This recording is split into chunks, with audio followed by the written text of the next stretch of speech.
So like I said, here at St. Nerds Tactical, we're going to be doing a variety of things, all centered around airsoft. And you know, if you're really into airsoft, you know patches are key. They like increase your stealth power and all that other fun stuff. You know, an extra 100 horsepower, so to speak. You know, so anyways, so I wanted to start making my own patches because I have my own idea. So today I'm going to take you on the journey of my first patch and see how it turns out. You watch videos on this stuff and they're all like, push a button and boom. It's not that simple. There's a lot of factors in it, and I'll show you now.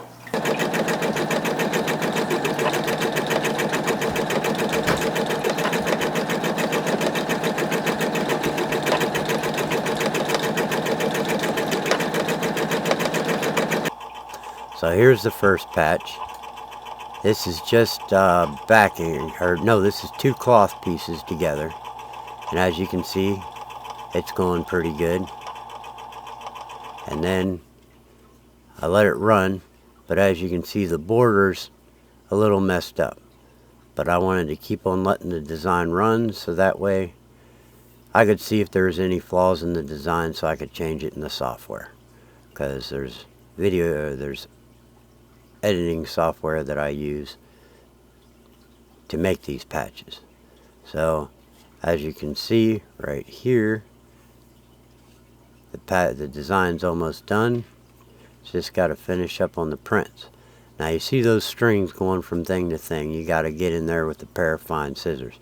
But if you notice, one half of the patch is real fine and one half is real fuzzy.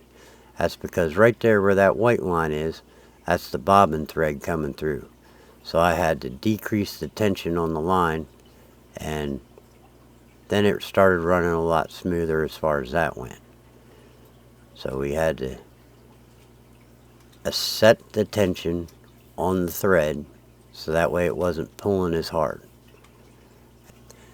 Now here's two pieces of tearaway backing. I've seen patches where they just use the backing, so I figured I'd give that a try after I went in and edited the border so it was a little bit wider. But that didn't work out too well because the tension was still a little too high, and as you'll see right here, it's going along, and then my speed is also too high. So the machine must get hung up when it's going too fast, but right there is where it's going. And then as you notice, the back of the thing stops moving. It's actually sewing it to the sew plate right there. Two pieces of cloth, and I'm going along. I'm still moving too fast, but it's going all right. It's not hanging up, not making funny noises. So I let it run just to see how it's going. Then right about there, it starts getting funny and making a thin line. So I let it run, stop it. Then I realized what's going on. So I figured, well, maybe if I back up the machine, which you'll see here in a minute, you can stop your machine and you can reverse your stitches. So as it's going, I stop it and back it up. You can see the machine going in reverse, backing up. And then I try to fix that thin part of the thread. Figure if I needle over it, you won't notice it. But that wasn't a smart idea. I ended up sewing it to the plate again. So there it goes, moving dramatically. And there it goes, starting again. And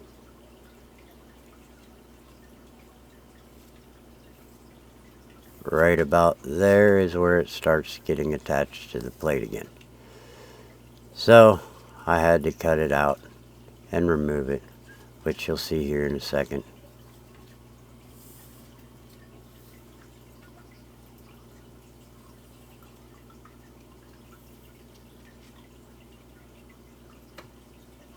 A little bit of patience. See, right there's where it got cut up. And see, as you can see, it's attached to the machine.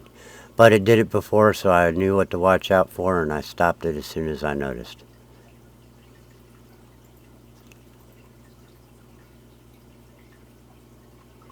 So, on to the next one. I couldn't get that there.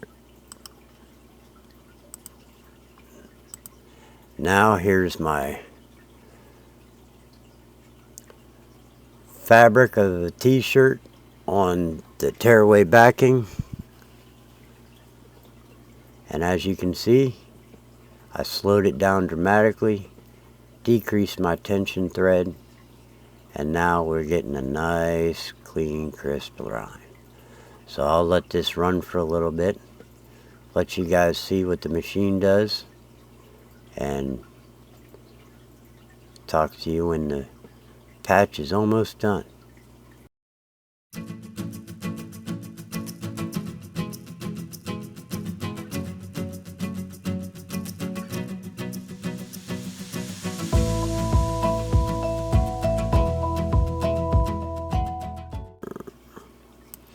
Now you come to the point here where it's finishing up your borderline. So it stops, wants me to change the thread.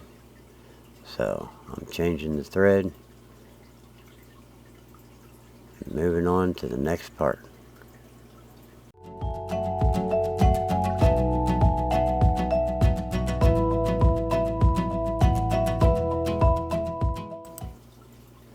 Now I got my green line in, and we're just going to let it run. See how it goes.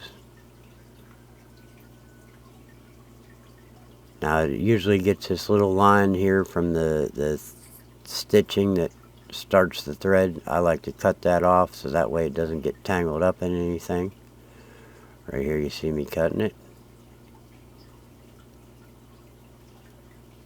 Then after that, it's just letting it run till the next color.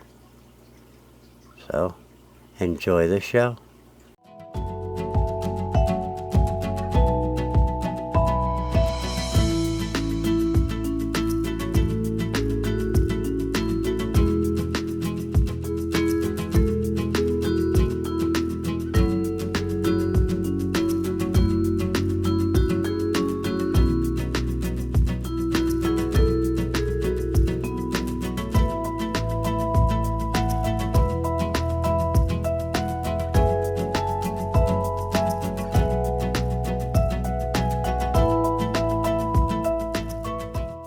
As you can see here, it's starting to get the last part of the patch done, moving right along, getting it taken care of. Again, you just have to cut out those little threads. You have to be careful when you're doing it that you don't get any of your patch thread.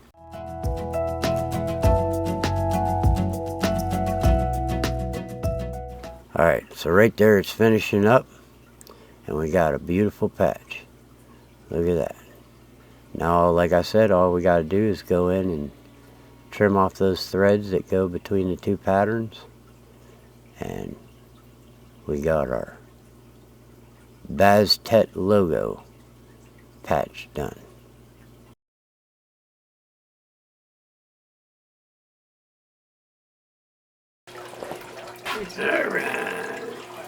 Anyways, as I was making the patches, this is the first one. It's done on 2 fabrics. Thought it was backing, but being a greenhorn newbie, I didn't know. But this one turned out pretty decent. Only thing is, it has a small edging. Next one I did, oh, that's not the next one. Did it on tearaway backing, just tearaway backing.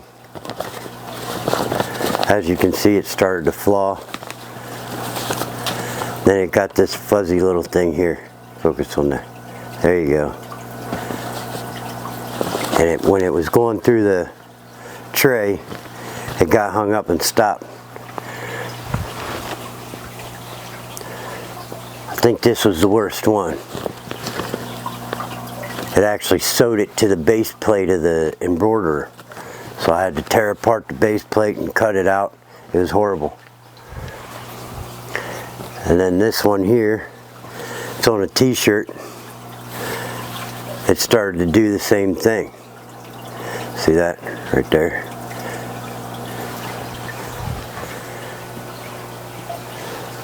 They all started to do that. So it's not as easy as they show you in the video where they just hit a button and the thing goes. You gotta set your tension, and the main thing was bring the speed down real low so it's really crawling.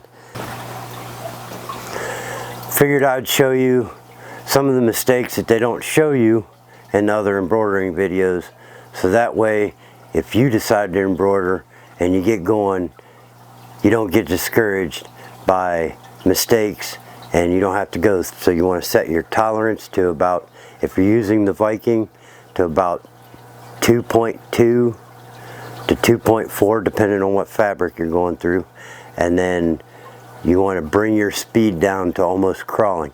Takes a while to make a patch, but quality over quantity is the way I go.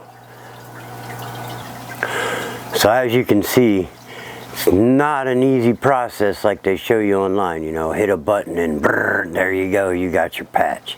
No, there's a lot of lessons, you know, adjusting the tension, finding the right fabrics and all that. But in the end, add some Velcro to your patch and you'll get an awesome patch like this. I made that patch, yeah. So, if you decide that you want a patch and you can't make one, get a hold of me. Email's right here, and send me a design and we'll talk about how much it costs. Have fun and talk to you later.